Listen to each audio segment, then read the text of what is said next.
See, we ask you a question, if you get it wrong, booka! You die.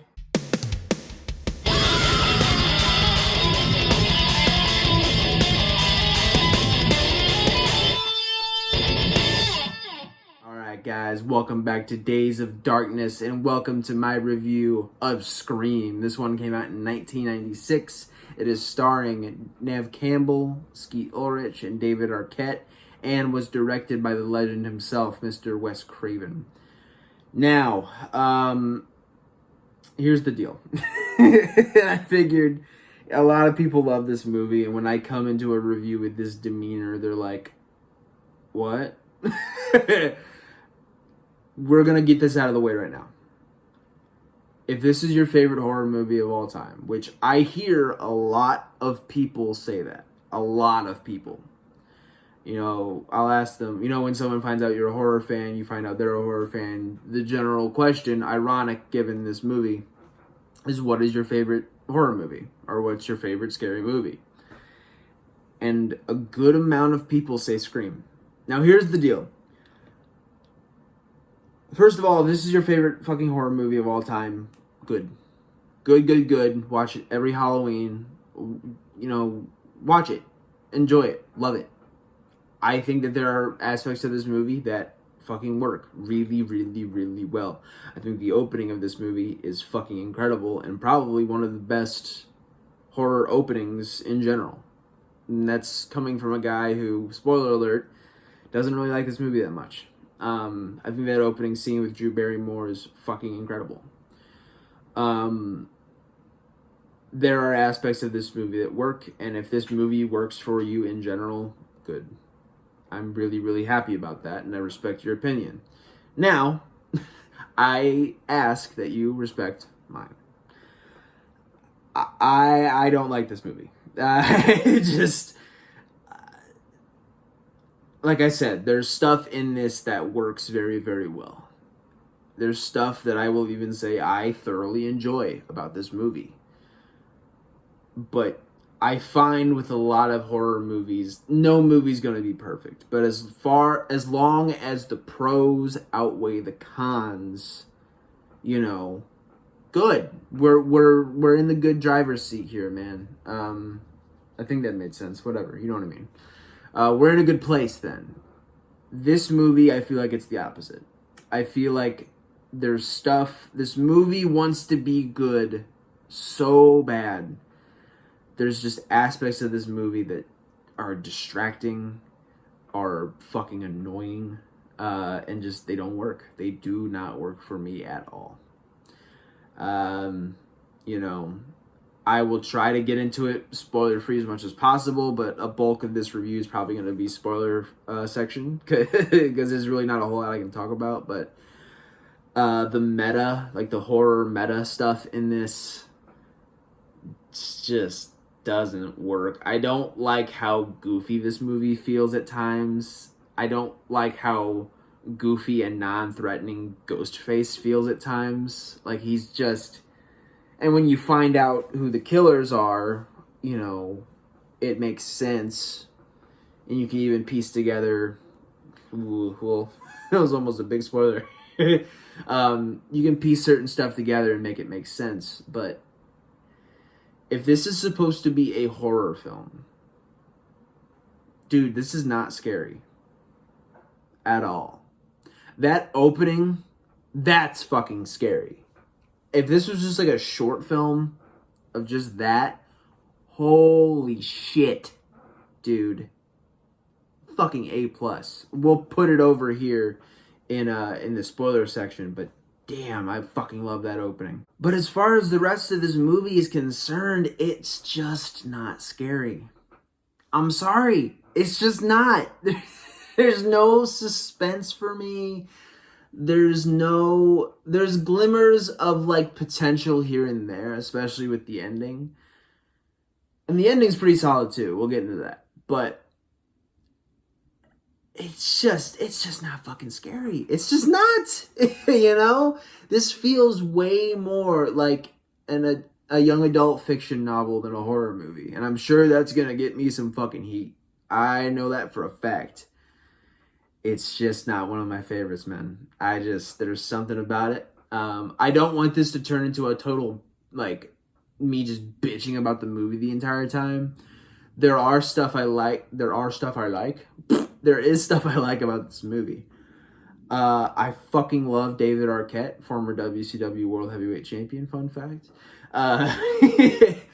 And no, I'm not kidding. That's a thing that really happened. But but no, man, I fucking love Dewey. I think Dewey is fucking funny. But that's also a problem. This movie's funny. And yeah, there's stuff, mainly Dewey. I think the relationship between Dewey and Courtney Cox,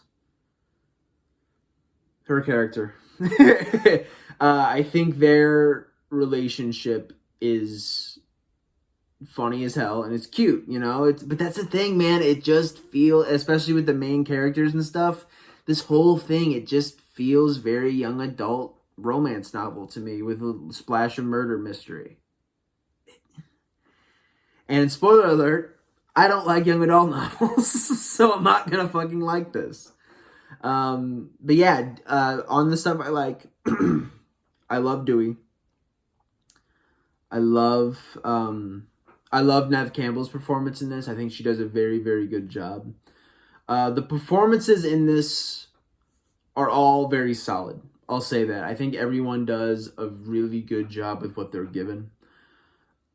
I think the Billy character is a little mishandled, and we'll get into that. But as far as Skeet Ulrich's performance and how I imagine he was directed, I think he's fine. I think a lot of problems with his character comes down to writing.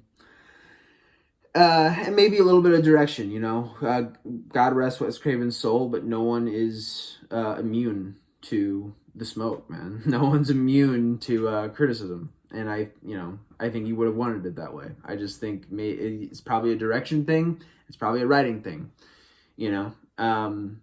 But yeah, I think all the characters in this are solid. I will say this movie it's not boring. Like, it's not a boring movie. I can find entertainment in this, but it's just not the entertainment I'm looking for. And when I hear people say this is my favorite horror movie of all time, I'm expecting fucking perfection. Or at least close to it. Or not even perfection. I'm looking for a good fucking horror movie. In my opinion, this is not that. We're gonna get all into it in the spoiler section here in just a second. Just to wrap up my spoiler-free thoughts. I'm getting flustered. I do not hate this movie. I do not hate this movie. Scream 2 and Scream 3, we'll get into those later on. This one, I don't hate it. I don't hate it, but I don't like it. It's just there for me, which is disappointing. Also, didn't even fucking mention this. I love Ghostface. I think Ghostface looks fucking cool. He's a little goofy looking, but I think this movie was intending to be a parody, almost, in certain regards, because it's just everything about this just feels fucking goofy. But the Ghostface mask is iconic. I think every kid, every single kid has seen that Ghostface mask in a Halloween store at some point. It's impossible to not see that mask in a Halloween store. And maybe even go, I remember the one that bled when you squeezed like the heart and blood would pour from the mask. I thought that was fucking always wicked. And then I saw Scream and I was like, oh. But, hey, we're gonna, put down the pitchforks right now. I'm going to explain myself. I'm not going to ramble anymore. This spoiler-free section is already going long. So we're just going to go ahead and wrap this up. Let's get into the spoiler section and let's spoil the shit out of this motherfucker. Alright, spoiler time. Your ass has been warned. Now, let's just hop into the opening of this, dude.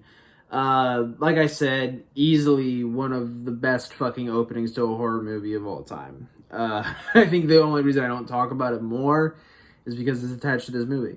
But anyways, I know, God, dude, people are not going to be happy that I don't like it. Well, I'm sure a lot of people won't give a shit if I like a movie or not. And you shouldn't, really. You really shouldn't, man. It's like, it's just my opinion. I'm just some dork with a camera, you know? Like, just enjoy what you enjoy. But, yeah, this ain't for me. So, anyways, this opening, dude. Again, Drew Barrymore, absolutely fantastic. She gets a phone call right off the rip. First thing we get is that phone ringing. And, it's this guy with a nice, silky, smooth voice, and he's like, you know, at first she's like, okay, you have the wrong number. Calls her back, and he's like, hey, I want to talk to you. And she goes, I like the line, they have 900 numbers for that. And hangs up on him. And then he calls again, and they get to talking, and she's kind of into this guy a little bit, man. She's kind of feeling him, you know? Again, he has that smooth, attractive sounding voice, and she kind of, you know, he asks, he goes... he's like, what are you doing? And she's like, oh, well, I'm just making popcorn. And I popped for Jiffy Pop. That's dates this movie quite a bit. But it was cool to see it. He's like, yeah, I'm making popcorn. I'm going to watch a video. It's like, a video? Like, are you going on YouTube? It's 1996. Drew Barrymore, since I don't remember your character's name. But it's 1996. You can't go on YouTube. But no, she's gonna watch a scary movie, and then they get into the conversation, and you can tell she is a casual horror fan, which there's nothing wrong with that. But the killer in this, who, spoiler alert, is obsessed with horror movies, uses that to his advantage. So he's like, well, what's your favorite scary movie? Which is such a great line, you know. It's a very, very great line. She's like, oh, Halloween, you know, the one with the guy in the white mask, and he's like, oh yeah, I like that one. That was scary. And she guesses his. They talk about Nightmare on Elm Street for a little while. And, you know, stuff like that, when it comes to meta commentary, I'm okay with, like, them knowing what horror movies are, and, like, that's all good. I like the idea of being in a universe where all of these movies are just movies. You take the opposite effect of that in like in a Leslie Vernon, you know, where all the horror villains are real, and in this one they're all imaginary, and this killer is obsessed with them. That's a fucking cool idea. That is a really, really cool idea. I know people will, like, some people poo-poo it because it's like, oh, it's perpetuating a negative stereotype of horror fans. And it's like, you know, you could say that, but dude, anyone with a fucking brain knows that there are gonna be people obsessed with anything, you know, and the likelihood of something like this happening is not totally out of the realm of imagination. You can't just say all horror fans are just totally even-tempered, you know, like right-minded people. You can't say that. You can't say that about a fan of anything, you know? So I don't mind it. I don't mind the premise at all. I just think they shove it down our throats too much. And we'll get into it.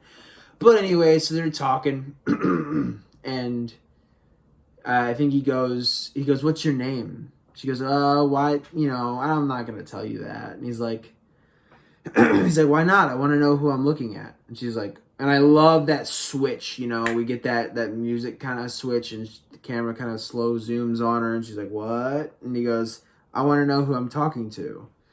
She goes, that's not what you said. And he's, you know, it slowly starts to become a little more threatening. And she starts panicking. And I think at one point, I say slowly, at one point, he's just like, I'm going to gut you like a fucking fish or something like that. And she's like, oh, she starts freaking out and shit, because this is supposed to be a teenage girl, which, you know, this movie suffers from what any horror movie suffers from. If it's based in high school, these kids are not in high school. These are college age kids easily. But anyways, so they end up, she ends up freaking out. She's crying, screaming. She's like, my boyfriend's gonna get here and he's gonna kick the shit out of you. Which, that's kind of fucked up, man. You told this dude that you didn't have a boyfriend. It's like, you were, like, she was thinking about cheating on her boyfriend with this guy until she found out he was a fucking psychopath. Which, that's kind of a turn off. But whatever. But yeah, man, so she is freaking out, dude. And they end up playing a game. And, well, she brings up her boyfriend. and then Ghostface has him tied up on the back porch, and he's like, well, we're gonna play a game, and if you get the questions right, you get to live, and your boyfriend gets to live too, or something like that. And so they play this game, and it's basically trivia. It's horror trivia, and he goes, who was the killer in Halloween? She's like, I don't want to do this. I don't want to do this. And she's like, come on. Or he's like, come on. Your boyfriend's going to die or whatever. It's not what he says. The writing in this scene's way better than what I'm making it sound like. But he's like, oh, come on. You got to play. And she's like, Michael Myers. And he even said, like, oh, you said it's your favorite movie. She goes, okay, fine. It's Michael Myers. And he goes, good. See, that wasn't so hard. And then they get a little more deep into it, and he goes, who was the killer in Friday the 13th? And like I said, he takes advantage of the fact that she is a casual horror fan, which is fine. But who was the killer in Friday the 13th? And she's like, Jason, it was Jason. And he didn't say part 2 or part, 6 or whatever. He just said, who was the killer in Friday the 13th? And he's like, wrong, everyone knows the killer in the original Friday the 13th is Pamela, or as he says, Mrs. Voorhees, because I don't think we got clarification that her name was Pamela yet, because we never get it in the original Friday, or a lot of the sequels. But moving on. But yeah, man, so he's like, no, you're an idiot. It's Mrs. Voorhees. And so she's like, you get to live, but your boyfriend's not so lucky. Now, here's a weird part for me. Was when they cut to the boyfriend and we hear this slashing sound, but we see no one anywhere around him. We just get this slashing sound and he's fucking dead. So I'm like, what happened to him? It would have made more sense for me if they would have just had him. They would have cut to him. Or if she would have turned the light on and he was already fucking dead. I don't know why we need this slashing sound. It's like, I guess she was supposed to see him get killed, but there's no one remotely around him. Little thing. Doesn't take away from the opening at all, but it was just kind of weird for me. But yeah, man. So we get, she's still freaking out. And he goes, third, final question. And if you answer it correctly, you get to live. Or he goes, which door am I at? And she's like, what the fuck? And he's like, if you answer right, you get to live. I'll let you walk free, or whatever he says. And I don't even think she gets the chance to answer, because it was never about a real game. He just busts in and the chase begins, man. And I gotta say, the opening, like the first glimpses we get of Ghostface, legitimately scary. Like, just, that Jiffy pops on fire, because she obviously isn't going to be very attentive to that, so that thing's fucking burning up the house. The house doesn't catch on fire or anything, but that thing's on fire. We get this, like, smoky orange, and she's outside of the house now, and she sees Ghostface kind of, like, peering around, looking around, and he's, like, scurrying along the... Dude, it's fucking scary. It's just this black-robed figure. Like, if you were to be standing outside of your house and you're already freaking out and you see that just scurrying throughout your house, holy shit, dude. That is fucking terrifying. Awesome shit. Eventually, Ghostface does get a hold of her, and I guess we're led to believe he crushes her, like, voice box or windpipe, because her parents get home and she's just like, Mom, Mom. Like, she can't even say it. It's always been a weird one. Like, I've never... Really, I mean, I'm not one to, like, bitch about realism in a horror movie, but, like, that's one that's always, could you actually do that to somebody? Like, I don't know. I'm not going to try it, so whatever. But yeah, man. So, he ends up turning her around. She peels the mask off of him. Obviously, we don't get the reveal. But he ends up stabbing her to death, guts her, hangs her in a tree. We get her mom walking out, and again, the performances from these parents too. Like, before she even realizes that her daughter's dead, like, she has clarification when she sees the body up in the tree. She's just like, oh no, no, not my baby. No, no, no. It's like there's real impact to this death. It's not just some random teen getting slaughtered and you just don't see it. You get the direct impact of like her mom walking out, seeing Drew Barrymore gutted and just hanging from this tree. You're like, holy fuck. Like, it's just brutal, man. Absolutely brutal. What an incredible opening. Again, if this movie was just that opening, fucking ball game, dude. What a great little short film. But, you know. And if the rest of this movie would have maintained that tone, which here's the thing, dude. It fucking could have. This plot, there's really no reason for it to be so quirky and silly. There's no reason for it, man. You didn't have to have... And I get what they were trying to do. They were trying to appeal to, like, you know, cool, hip teens. They were trying to make horror cool again. But to have every single character just be super sexy and quirky and funny and just... It just doesn't work for me, man. And, you know, it's definitely not the only victim. The Scream's not the only film that does that, you know. There's plenty of movies that everyone's just super over the fucking top, and it just doesn't work for me, man. You know, and even some of the 80s slashers that I adore kind of do that too, but the difference between that and this is those at least do everything else for the most part right. Moving on. But yeah, so as far as characters go, gotta talk about Billy, man. Gotta talk about Billy. I have a lot of problems with this character. All love to Skeet Ulrich. I think he does fine with what he is given. But this character is horribly mismanaged, dude. Just... Here's the deal. So, Billy and Stu... We're in the spoiler section, sorry. Billy and Stu are revealed to be the killers in this movie. I think the motivation is cool. We'll talk about the good things about this first. You know, Sydney's mom was assaulted. We'll avoid the R word. She was assaulted and murdered. And, you know, which is awful. It's fucking terrible. It's a horrible thing to go through. And it immediately makes you sympathize for Sydney. You're like, okay, I am rooting for this girl.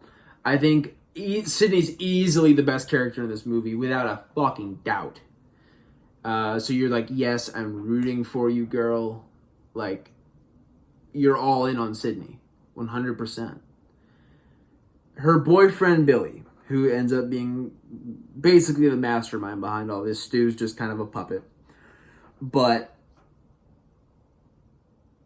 that twist, and the twist is, you know, Sydney's mom was a rather promiscuous woman, which by no means is a reason to kill someone.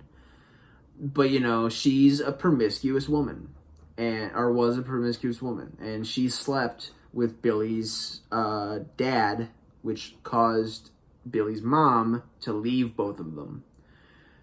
Again, very hard thing to go through, and that could drive someone a little, you know, in his case, it drove him completely nuts, and he started fucking killing people and get his revenge. And I'm like, okay. And, you know, they tie in the fact that he's obsessed with horror movies. They tie that in with his character. I'm like, okay, that could work. But, you know, to have him be just such a fucking dick, it just totally takes the steam out of the movie for me. And plus, it's like they make him out to be the red herring, which I thought was a huge mistake. It's like he's the red herring of the movie. You know, there's a scene early on where Sydney gets attacked by Ghostface. He shows up and the idea is, oh, he scared Ghostface off. And, you know, he's comforting her, and then a phone drops out of her pocket. Or out of his pocket. And she's like, oh my God, it was you. He gets arrested. And, you know, it's setting him up to totally be the red herring of the movie. And we'll get into the ending here as well, but we'll get into that later. And it's like, okay, thing is, which I don't agree with making him the red herring at fucking all. You should have avoided all suspicion of him. Because when he ends up being the killer at the end, the whole red herring thing is just completely out the window because he always was the killer. I guess maybe the whole him being proved innocent at the end there, or, you know, when he gets released from the cops, I guess that was supposed to nullify him. But why even do it at all? Just axe the red herring thing. I think the explanation at the end is perfect. And, you know, you're good. And not only that, like I said, he is a fucking asshole. Like, he is totally pressuring Sydney to have sex with him. She clearly has a lot of trauma given what happened to her mother, and she's just having intimacy problems, which is totally legit. And, you know, I'm sure, and the whole idea of him pressuring her to have sex with him has not, first of all, it's not aged well at all. Like, at all. And I'm sure someone, oh, you're just a fucking SJW. Fuck off. But, and it's the internet. What are you going to do? But anyways, man, just the idea of him just being this asshole and pressuring her so much to have sex with him. And it's like there's a scene at the school where he's like, you know, just get over it. Fuck you, dude. What the fuck? My mom got killed, among other things that we shan't discuss. Why would you ever say that to somebody, let alone your girlfriend, let alone the person you're trying to have sex with? And at the end, she runs away, and it's like, rightfully so. This guy's a fucking cocksucker. And he's like, oh, stupid. It's like, yeah, no shit, you're stupid. Fucking idiot. But, the whole Billy character is just totally fucking mismanaged. If you would have had him be a super sweet, super kind, just rooting for Sydney, being totally respectful of boundaries and all of this shit, and then just to have him switch like that, and it's the grand reveal of, I want revenge and I want to kill you because of your fucking mom.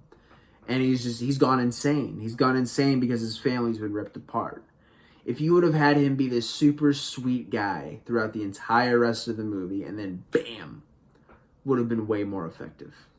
But yeah, I could bitch about that character all day. I think I basically summed it up there. You know, I know we're a little all over the place with the plot and everything. It's not going to be a plot rundown, but just that Billy character does not work at all. I'm fine with him being the killer at the end. That's all well and good, but leading up to it just wasn't done well at all.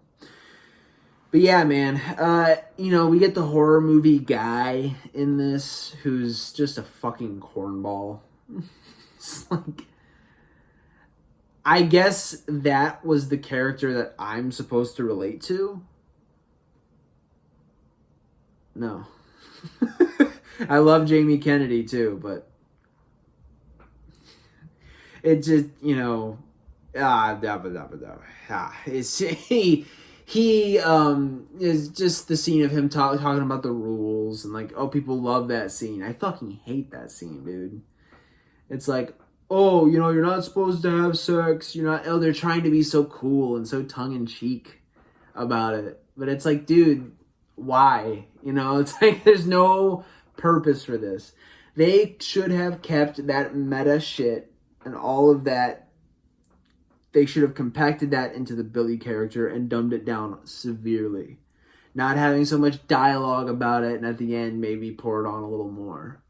But just for everyone to be talking about horror movies constantly in the fucking movie, it's annoying. It's fucking annoying. But yeah, I know I spent a long time talking about these characters, longer than I would have liked, but it's probably been my biggest fault of the movie. The characters and then that horror meta shit just doesn't work. And the writing with the Billy character is fucking piss poor. Moving on. So, you know, obviously news breaks about what happened with Drew Barrymore's character and her boyfriend, and for a while there, Sydney, there's some awful shit too. We get the stuff with Billy, of course, but there's some awful stuff. We get cheerleaders talking about her in the bathroom, which, at first I was like, oh, that's not realistic, but there were some pretty fucking vicious people in high school. Like, there were some fucking mean people in high school. So that maybe not be too out of the realm of reality. So yeah, man, it's they do a really, really good job with the Sydney character in this for the most part. I really, really, really like that character. We get some fucking dorks playing a prank when they dress up as Ghostface, and they're running throughout the halls, and they scare the shit out of Sydney.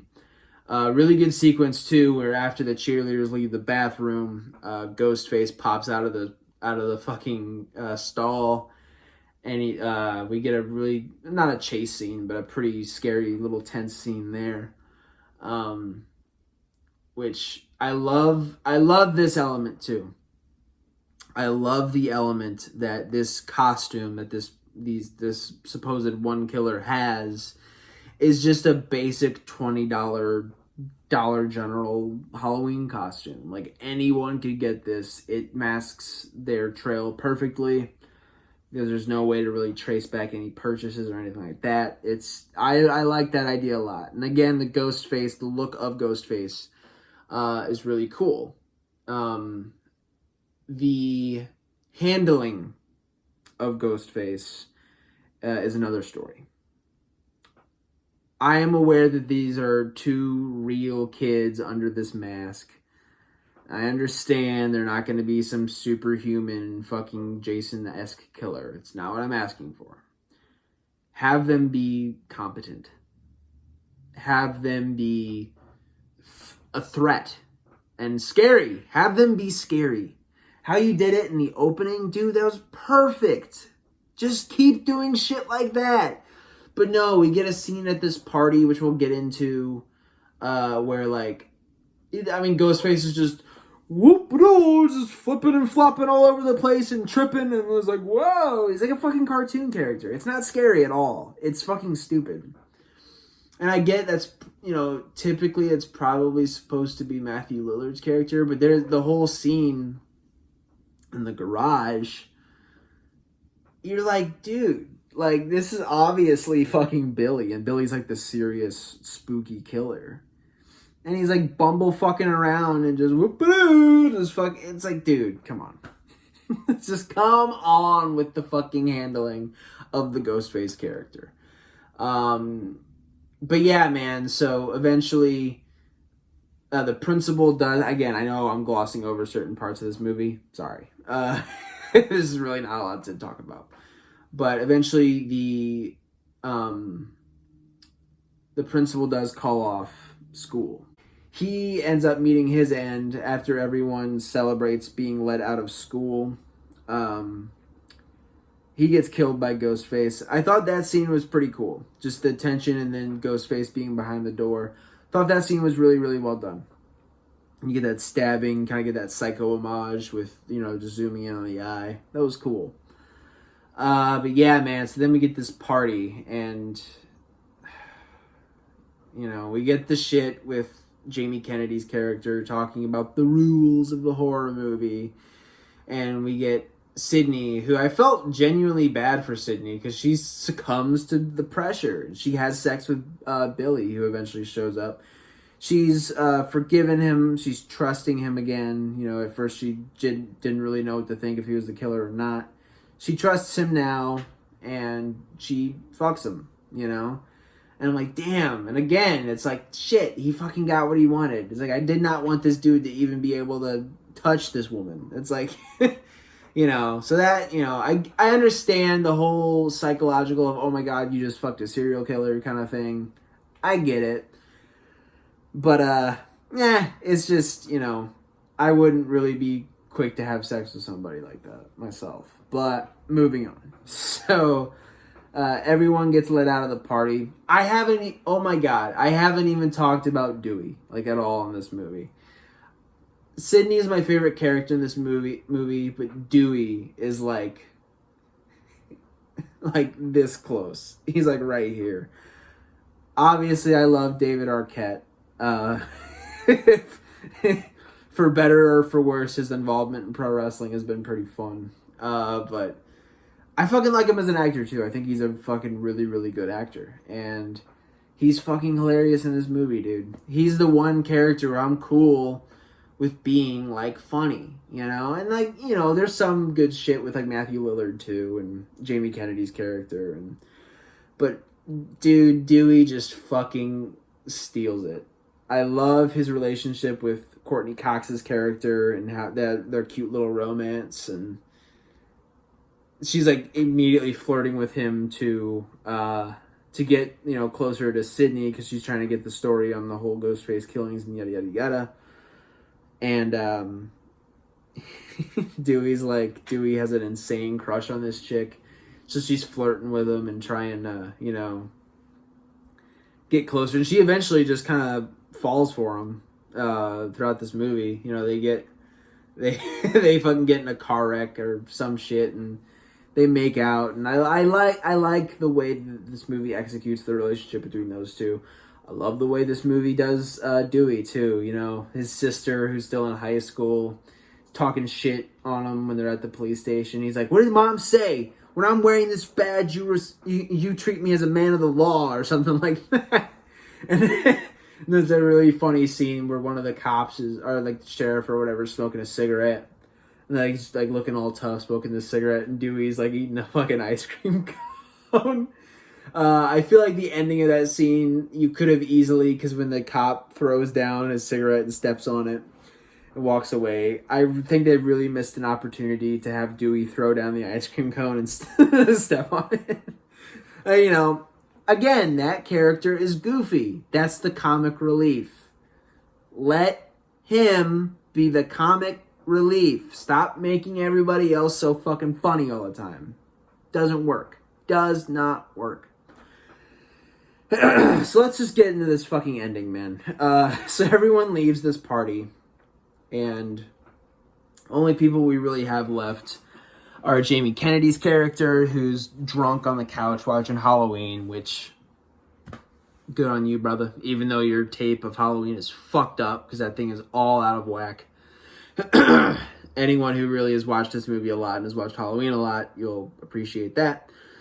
But, you know, at the very end of the party, Dewey's sister, and that's all I know her as, I do not know her name. Dewey's sister gets killed, and I love that kill scene as well, even though before it, Ghostface is just a fucking blumbering idiot. He doesn't know how to kill people all of a sudden. But yeah, man, so she gets killed, and then all of these other people are gone. Billy and Sydney have sex. They are done having sex. And then, you know, we get this really good chase, which first starts out with Billy's supposed death, which was, I guess, supposed to put away the suspicion in people's mind that, oh my god, Billy's the killer. So now you're really like, oh my god, well, who the hell is it? And so Sydney's running around. We get a lot of good shit. Get the car wreck with Courtney Cox and Dewey. I love how I'm just saying actors' names who I don't know their characters' names, because I don't. Sorry. But but yeah, so then we get the reveal when Jamie Kennedy's character is trying to help out Sydney, and Billy stumbles down the stairs and is like, oh, he's alive! And, you know, he gets the gun, shoots Kennedy's character in the shoulder. And yeah, man, he gets, you know, he's doing the things like corn syrup, just like they used in Carrie. And again, it's like, stop just name-dropping shit constantly. Just be your own movie. But yeah, he's like, oh, corn syrup, you know, cornstarch or whatever he says. And, you know, Stu's behind Sydney when she's backing up, and we get their James Bond villain monologue, which, you know, it does go on for a little long, but at least it's entertaining. You know, they reveal the plan to frame her father. You know, what if the anniversary set him off and he came in and, you know, killed everybody and killed Sydney and blew his brains out and left us for dead? which, you know, they even go as far as to start stabbing each other, which I love the thing from Matthew Lillard where he's like, yeah, I'm ready, baby, let's do it. It's just, you know, and he fucking and Stu gets the shit stabbed out of him too, man. I'm like, oh my fuck, like, Billy doesn't hold back on him, you know. Stu stabs him once and Billy takes it like a bitch. He's like, damn it, Stu. And he stabs him a couple more times and Stu's like, all right, man, I can't take no more. I'm feeling a little woozy here. It's funny, man. Love Stu. But yeah, so he goes to get the gun and it's gone, and Courtney Cox is back from her little car accident. I didn't even mention it's at one point Dewey gets stabbed in the back, but he's revealed to be alive later on in the movie. It's like before the chase really gets started. I know I'm totally out of order with a lot of this. Sorry, but but yeah, man. So we get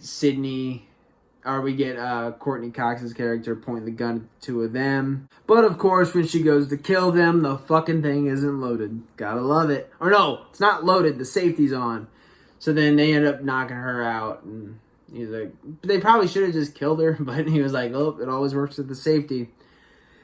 And then we get easily the best stuff in this movie where I love the scene of Sydney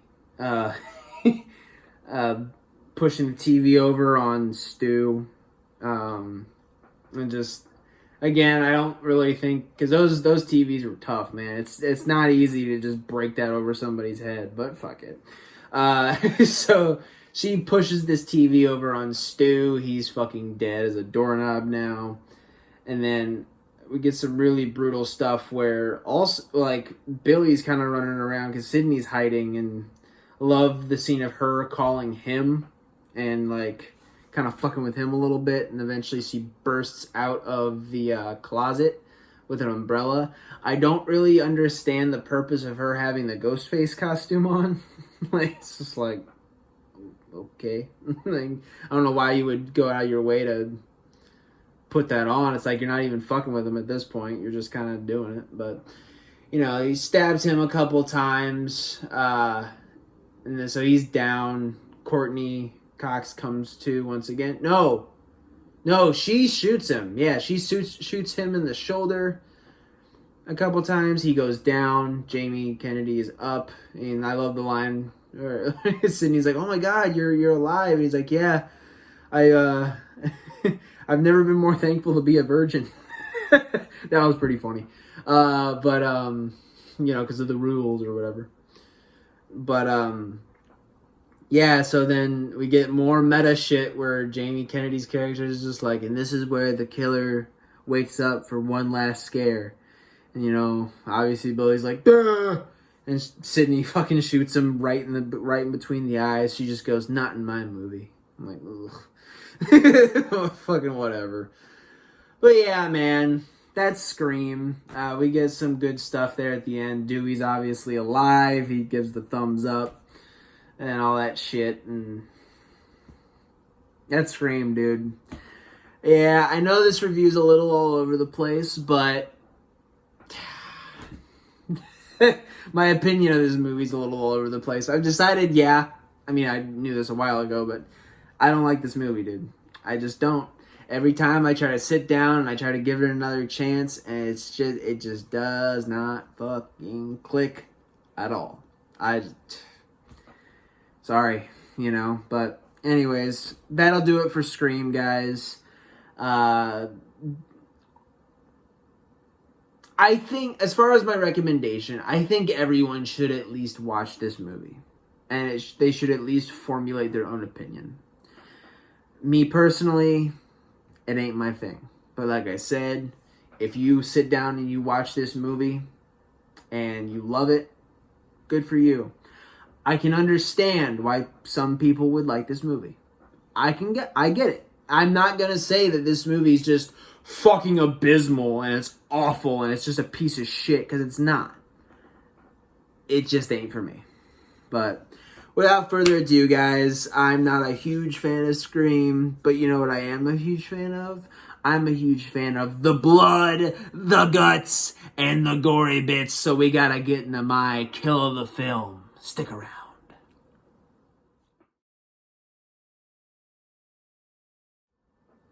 One thing I really didn't talk about a lot, or at least a whole lot in this, is the kills, because the kills are pretty bare bones. That being said, I think they were going for a more realistic take, and obviously Ghostface isn't going to be splitting anybody's heads open like a fucking deviled egg or anything, or a hard-boiled egg or anything like that. So I understand the more realistic approach. And that being said, all of the kills are pretty damn good in this movie. I will say that. For what they are. I think the garage kill with Dewey's sister is fucking awesome. I think the scene before that is fucking stupid. The whole like, oh, don't kill me, Mr. Ghostface. Like, I want to be the helpless victim. And she's like, that's a rap, buddy. And it's like, stop doing movie shit. Stop it. I get it. You're tongue-in-cheek. Stop. Every fucking character is like that. Moving on. But yeah, man, so her kill, you know, when she's trying to escape out of the doggy door, and Ghostface pushes the button to make it raise up, and I guess we're supposed to think it snaps her neck. It still is a pretty cool kill. I don't know how realistic it is, but again, realism in a horror movie, not one of my top priorities. But that still is a pretty fucking cool kill. As far as the main movie, it's my favorite kill, but it's not my kill of the film. Love the throat slash from to Courtney Cox's cameraman. Just Ghostface comes up, boom, right there. All the blood. Good shit. And yeah, man, the principal kill is really good. Ghostface just popping out from behind the door. Stabs him a couple times, you know, basic shit, but I love the Psycho homage at the end. I thought that was cool.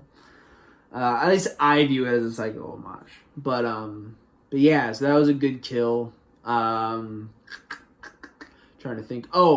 Stu and Billy's deaths are also really solid. Love the TV going down on Billy. Ooh, that's... First of all, it's not Billy, it's Stu. But I should probably rephrase that. His head getting crushed by the TV and it's shocking him and shit. I thought that was a really nice kill. And then so that was Stu's death. Billy's death of him, you know, stabbed by Stu first of all, then stabbed with the umbrella. Pretty brutal shit there too, man. Like that was some good special effects, good prop umbrella as well. You know, just it going in it goes once in his fucking like chest and then in his neck. I'm like, oh god, like that's some fucking brutal shit. And then you know, getting shot by Courtney Cox and then getting shot in the head by Sydney. Fucking great stuff there, man. I almost gave that to my kill of the film, but I love the opening, man. The boyfriend's death is fine. It's doesn't really make sense, but dude, again, Drew Barrymore is correct, man. That opening kill of her getting, you know, windpipe crushed, stabbed a couple times, gutted, and hanging from that tree. Her mom sees her and just fucking flips out. We get that zoom in on her to go to the title card. Not the title card, but we get the zoom in on her fucking dead body, her guts hanging out and shit. Again, that fucking kill has so much impact, dude. It's so well done. It's fucking great. Absolutely love that kill. And you bet your sweet ass it's my kill of the film. Well, guys, that'll do it for Scream. I'm not wild about this one, man. I'm not wild about it at all. But hey, what are you gonna do, right? It's in the rear view. I'm sure I will take the Hellraiser approach with this franchise and just kind of do one whenever the fuck I feel like it. And yeah, man, so that was Scream. Check it out. I'd say pop it in, see what you think. It's a divisive movie for sure. I'm not the only one who doesn't like it. But Yeah, so go ahead and check it out if you haven't. Let me know what you think. Let me know what you think about Scream if you have seen it. I want to know, do you love this movie? Do you hate this movie? I think there's a lot of room for some really good conversation. So let's talk about it, man. Next time on Days of Darkness, we are going to be getting into aliens. We're going to continue the Alien and Predator hybrid series. And yeah, we're going to get into aliens. I'm excited to watch that movie again. So, I almost rambled about aliens for 5 minutes, but we're not going to do that because we're going to ramble about it for 40 minutes next week. So, without further ado, guys, thank you as always for supporting the channel. Thank you for hopefully not leaving any hate comments if you're a rabid Scream fan. But yeah, without further ado, guys, thank you as always. Take care of each other and keep watching horror. All right, guys. Have a good day.